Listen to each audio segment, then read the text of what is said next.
whenever you're ready. Yep. So I'm Juanita Todd. I'm currently from the University of Newcastle, and I work the area that I work in I got into because of a fascination with perception as a creative process, that the fact that the way that we perceive the world around us isn't a given.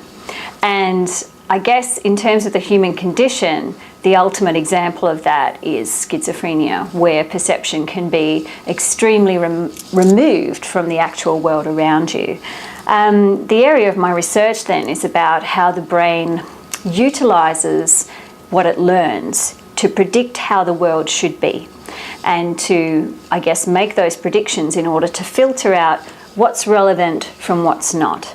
And that would be the simplest way of explaining the general area that I work in.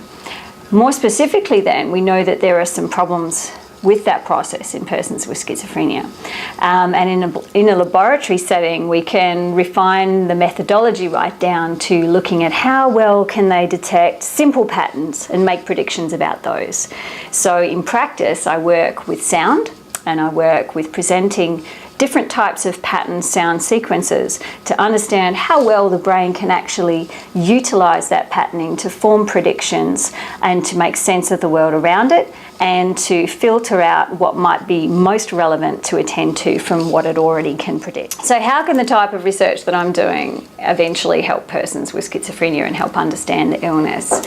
In many ways, a very simple process that we're studying that has a known mechanism at the level of locally within the cortex and also more broadly within brain function generally. So it's something that we can study right from the neurochemistry of the illness and the neurobiology of the illness right through to its functional levels for the person generally, so how it relates to problems with their sustained attention capacity and cognition more generally. So understanding why and when these anomalies first appear for persons with schizophrenia has been a big focus of that field of research. And it's now believed that it's a difference that emerges quite proximal to the onset of the illness. So even with the estimates are coming down to around a month before they might express a first episode of schizophrenia. We're starting to see these differences in very somewhat simple sensory inference processes starting to emerge. So by helping to understand why those changes are emerging, we can help to understand what is happening biologically in the brain for persons with schizophrenia proximal to that illness onset. Okay, I think one of the greatest difficulties in trying to be there for somebody whose perception of the world has changed so dramatically is in understanding how on earth that could be happening for that person.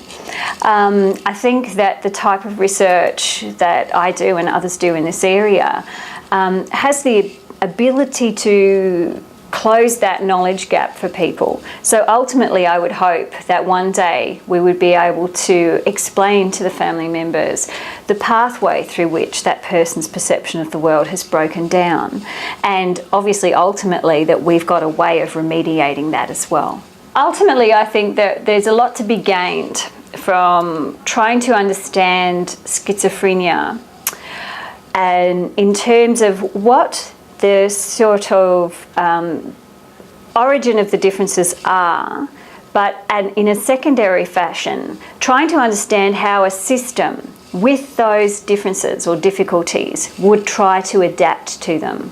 So my offering, I suppose, in that space would be that I think that there's two ways of trying to understand those differences. One is where do they come from, but the other is understanding, okay, how many of the aspects of this presentation of this illness are actually about a system that's trying to adjust to those limitations or differences.